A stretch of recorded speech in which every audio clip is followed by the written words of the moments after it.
Let me tell you two in a story. So this is a true story. This happened a few years ago. I was at an event at the London Business School.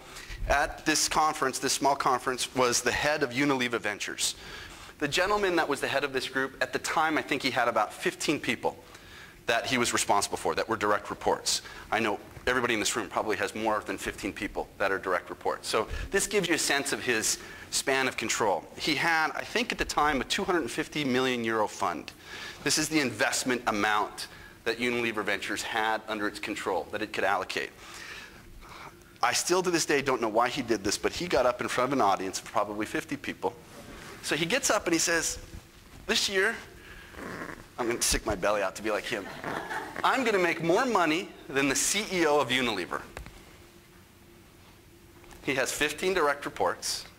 He has a relatively small budget that he controls, yet he was going to make more money than the CEO of the company. The reason is that he was being compensated based upon equity, on what is known as carried interest. He got a portion of the profits, the sale of the ventures that he invested in. And that year he was going to make probably north of 10 million euros. Now the question is, Rupert, if you have a similar job in the organization, you have 15 direct reports, you have a similar budget that's under your control, and you hear that this gentleman, who you perceive to have a similar sort of degree of responsibility, is going to make 20 times more than you, 30 times more than you, how would you react? I can either reduce my motivation, my effort, to try to compensate for this huge difference.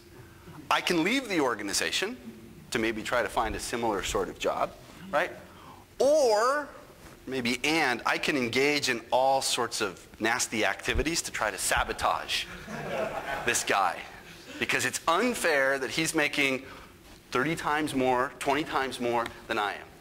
Now this is one of the challenges of having equity compensation, high-powered incentives, sit alongside a normal corporate compensation scheme which is largely fixed. You have the potential for huge perceived inequities.